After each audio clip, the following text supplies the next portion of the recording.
It is not a disgrace to surrender. It is not. Sometimes you don't win by winning, you win by surrendering. If you think I'm lying, ask Philip Effiong and Ojukwu Odumegwu Emeka of Nigeria. This is the moment to surrender, and I understand the pain that Ground Zero goes through. But listen, that when we were in 2016, 2017, you could see videos of at least 5,000 soldiers in Kupe Manenguba, 10,000 soldiers in Lebialem, 15,000 soldiers in Bui. But do we have those videos anymore? The major heads in all those associations, those groups, we had them dying one after the other, and their bodies were displayed publicly. Does that not tell us that we are engaging in some battle that we thought we could make it? But if it is not going the way we expect, let us retreat, and then have a rethink of what we intend to do. Yeah, but the momentum, from what you are saying, is different, especially from the diaspora. That many persons will not buy into the rhetoric you just shared here. It's not a rhetoric. Point of correction, Mr. Liu. It's a fact, and it's a reality on ground. I think they should leave that place called abroad and come here and take a taxi to Munya and stop. Go to Ikonya and stop. Go to Muyoka and stop. And come out with these facts. They will advise themselves on what next to do. Okay. Let us not sit and begin to do rocket science in our rooms by deceiving the vulnerable masses. I think it's our responsibility to tell our people it is not a disgrace to surrender. It is not. Sometimes you don't win by winning, you win by surrendering. If you think I'm lying, ask Philip Effiong and Ojukwu Odumegwu Emeka of Nigeria, who fought the Biafra from 1967 to 1970. Sometimes you win by surrendering. If they think I'm lying, they should ask the Tamil Tigers that fought in Sri Lanka from 1983 to 2006 for 29 years. Sometimes you don't win by winning, you win by surrendering. But Mali say, he who fights and run away will live to fight again another day. Sometimes you fight and you run away. Even Elijah, who commanded fire from heaven that came down, ran away from the Jezebel, the queen, who was a witch. So sometimes it's good for us to advise ourselves on issues. We move on. You don't support it, we'll lay down our tools. I have to be very frank, very frank with you. There is no other way. You have to give your money. You don't give your money, we will lay down tools, carry our hands on our head, surrender to La République du Cameroon, and that will be all. I don't have to say it the way it is. I think if we used to have 50 houses in southern Cameroon, we have sacrificed 40. If 50 couldn't win, is it the remaining 10 that will win? That's the problem. If we used to have 10,000 young men that will fight for us, if we have lost 8,000, if the 10,000 could not win, is it 2,000 that will win? If we used to have an account of $200 million, and now we have $20 million, if $200 million could not win, is it 20 million that will win? If we used to have 220 guns and we could not win, is it now we have 20 guns that will win?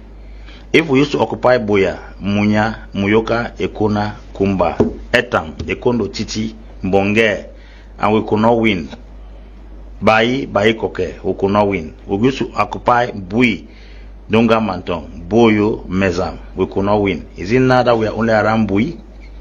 Is it now that we're only around Meme? Why did we not win or occupy all those places? It's common sense, as simple as ABC. We have to strategize and think of what next to do, which is a plan B. We had more soldiers, we had more weapons, we had more supporters in the past. Southern Cameroonians. Okay. That's I put it that way. Okay, you had soldiers. More soldiers, Southern Cameroonians, who were fighting the crisis. I'm using a generic term. I'm not trying to identify individuals. Okay. Now putting it now on a scale We don't have soldiers in those places anymore. We don't have those guns anymore. We had more supports from people who sponsored from here and there. We don't have those support anymore. If at all we had all those support with that crowd and those guns and the people, and we occupied all of those places, because sometimes I hear that it has occurred in Munya, is in Buya, Bons, Ekona, Moyoka, Kumba, Etam, Baye Koke, Baye Grass, Malinde, Yoke, Munyenge, Bakakakakaka. But this time around, you can spot the places where guns are. You used to see 2,000 soldiers. When the person say Bamenda has become very insecure, but yeah. You used to have 2,000 soldiers at the blow. This time around, you cannot count up to 500 at a spot. If with all those opportunities, number of soldiers, guns, and supporters, we couldn't achieve what we're looking for, is it now that we have people spotted here and there that we are going to win? These are some of the things that if you are sincere to yourself, ask yourself these questions and think of what next to do. I'm an analyst, and I will just be telling you straight the way it is, because I've not come here to either take side for government or take side for the separatists. I'm not here for that. I'm here to help Cameroonians and to help my people from the English extract of the country, English-speaking extract of the country. This is the moment to surrender, and I understand the pain that Ground Zero goes through. But listen. These are the facts. Cameroon government have absorbed and come out of the initial shock of this struggle. The GDP of Cameroon have increased 1.4% this year, higher than that of Burkina Faso, that of Guinea, and many African countries. The fundamentals of Cameroon economy have rebounded from their low in 2018, which we had the greatest success in our struggle. The GDP in terms of pay average in Cameroon at that time in 2018, if I'm accurate, is $37,000 per annum. This year it is 43 or something like that. So Cameroon economy has rebounded. The only thing is that the rich have become richer. The small group of Bulu Beti clique that rules that country have become extremely rich. The poverty gap have been increased tremendously, that the people are living in destitution. There is no hope for a political revolt or a military coup d'etat in Cameroon. That is the fact of the matter. So everybody who thinks that the cost of the occupation have become higher, no, the profit of the occupation have become higher.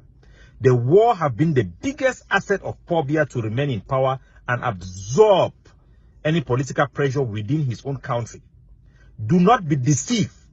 The only way for Ambazonia to secure our independence is to secure it for the future.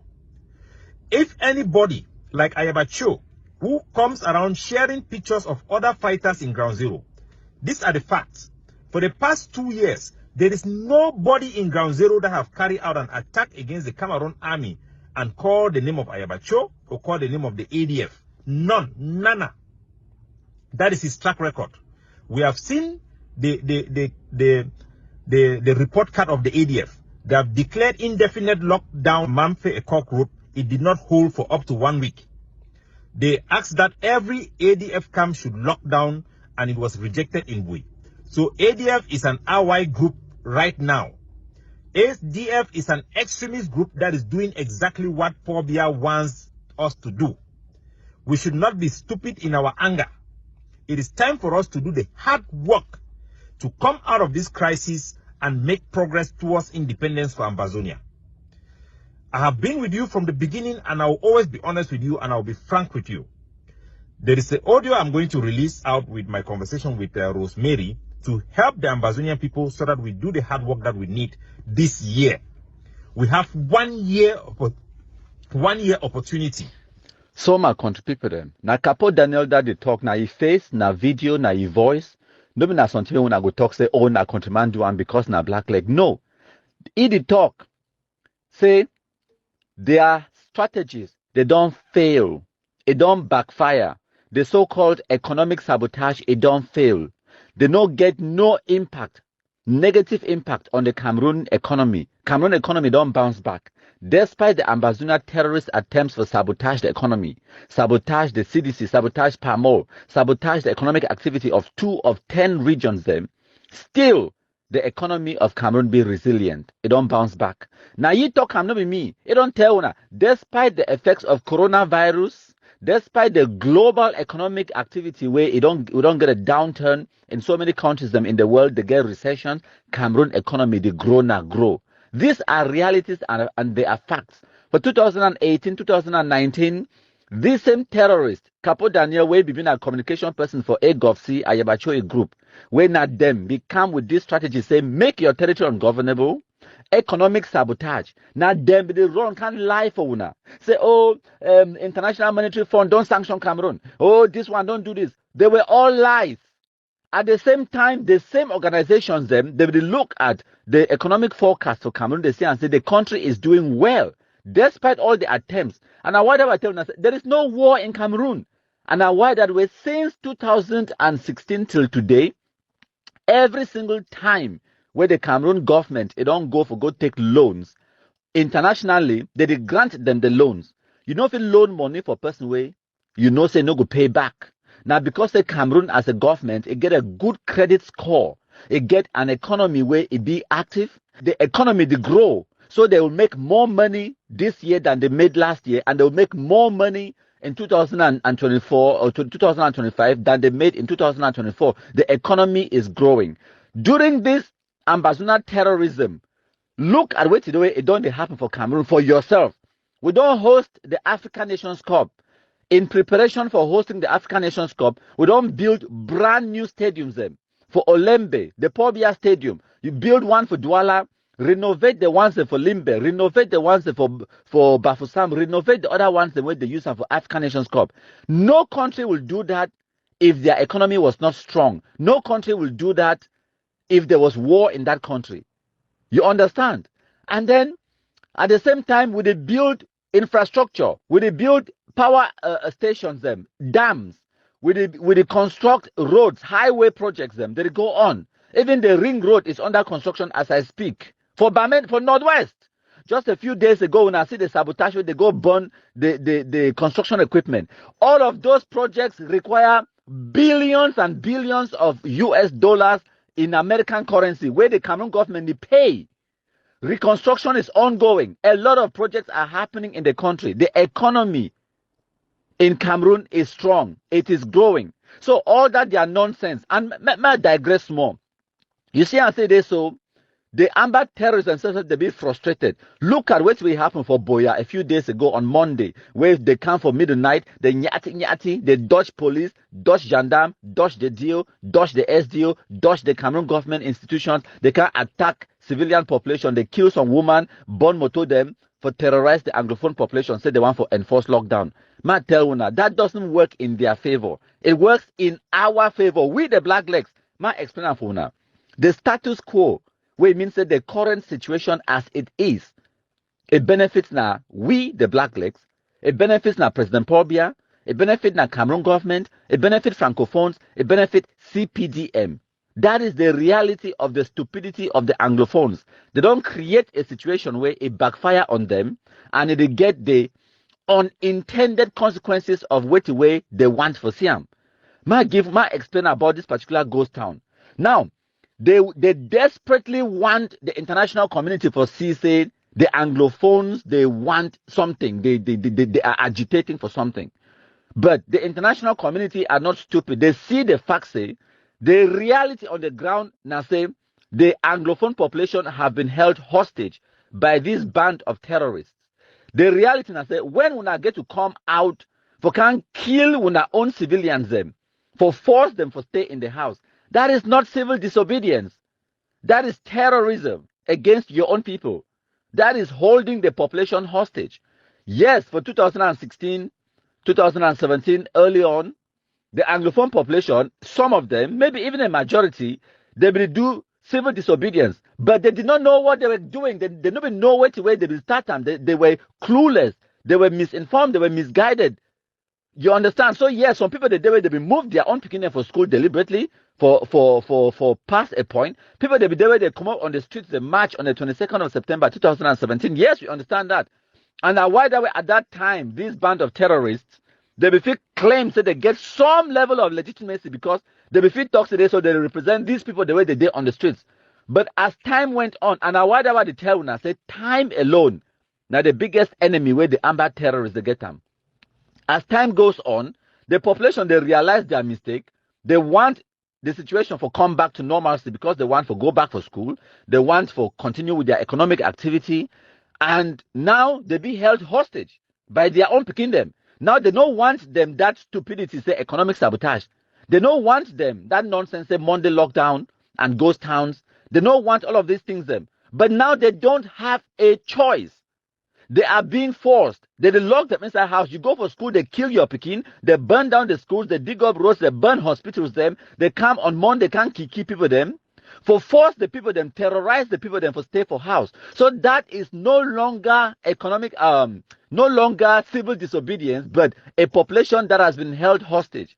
So these amber terrorists are so monumentally stupid where they don't realize them. So that is what is happening. Normalcy has returned in every part of the country where terrorism no day for day.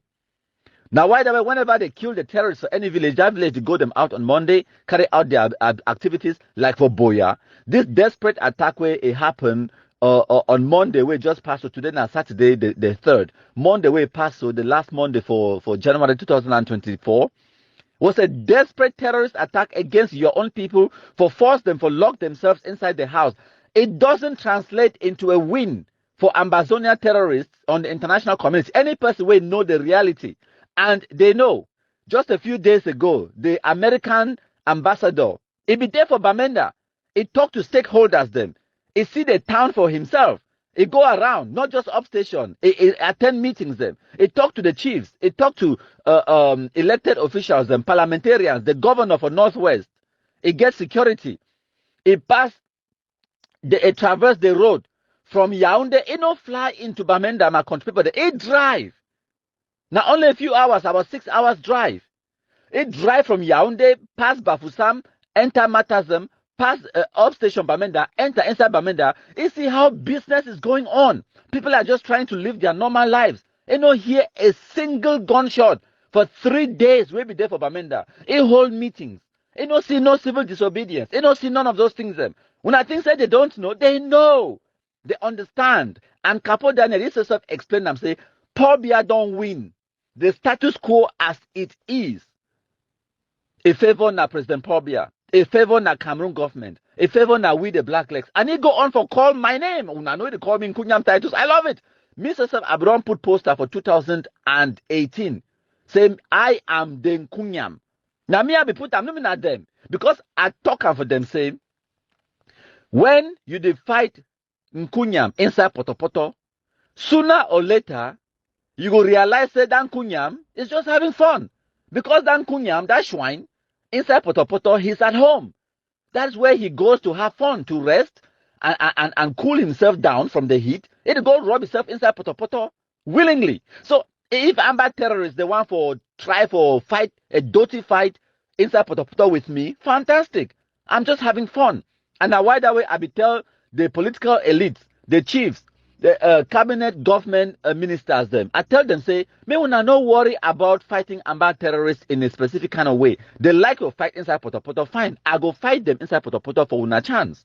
And I be tell una since 2018, say, they cannot ignore me. Now why that way they go up, go down, they go talk, go left, right, they can't call my name because they know the impact of which way would create them against them. They cannot ignore me because the impact speaks for itself.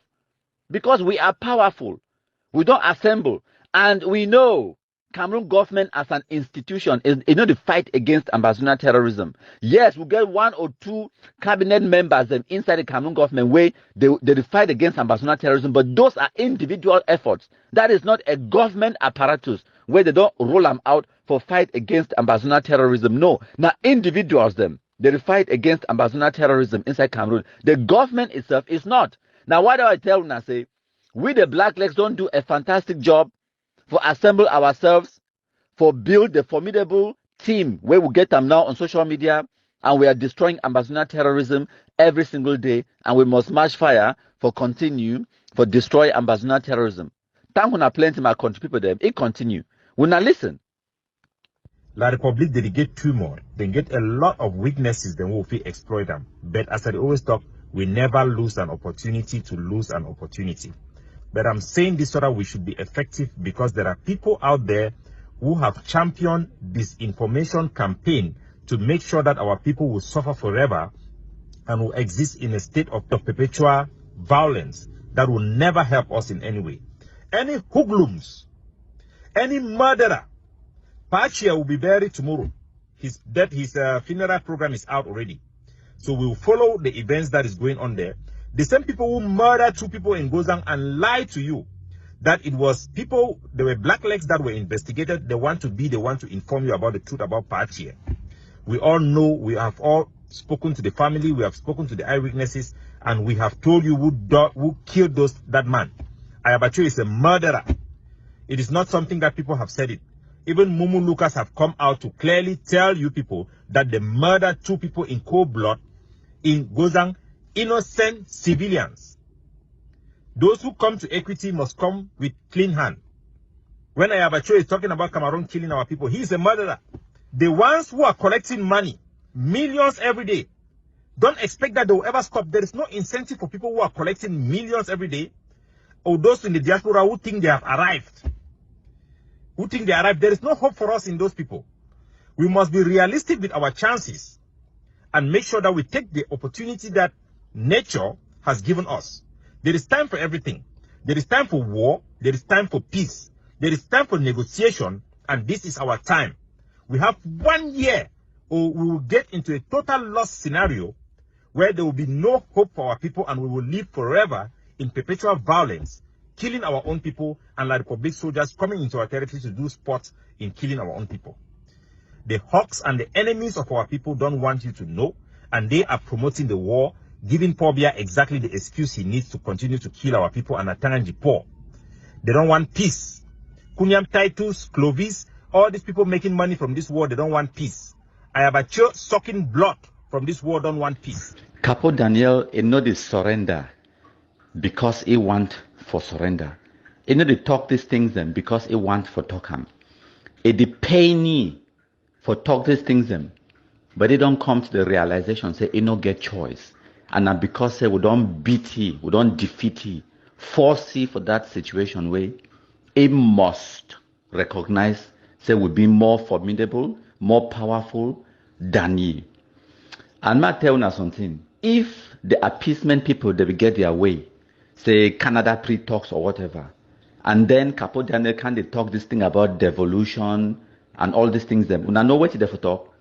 Therefore claim, say now because of the Canada pre-talks, we don't make them now, the Anglophone leaders of diaspora, they be prepared now for engage in good heart negotiation for keep the country united as one country, but with devolution and autonomy for the Anglophone region. That's what they would have been saying. But the reality now say, nothing not they like Canada pre-talks, nothing not they like Swiss talks, but we don't force them by the power of Kumkum for recognize and reckon with the truth and reality on the ground. Say the status quo as it is, the current situation as it is, it benefits now we. So when something that benefits me, why you want me for change them? That is the question. When something it benefits me financially, politically, economically, and in every way, it benefits now the Francophone, it benefits now CPTM, it benefits now President Pobia, it benefits now we blacklegs. It call Clovis, me, countryman. It benefit we. So why should we help you in stopping our benefit? That is the question.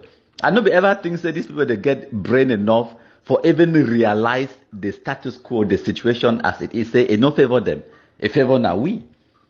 I think that they be monumentally stupid enough for continue for they do the same thing over and over again, and then they expect a different result. But at least I get for give small credit for CAPO Daniel say it gets small sense, only small, because even the word devolution, it not fit pronounce that. Devaluation. But now people in this way they talk about their Anglo-Saxon heritage. I don't expect any Cameroonian for fit talk English or French because no now in our country talk.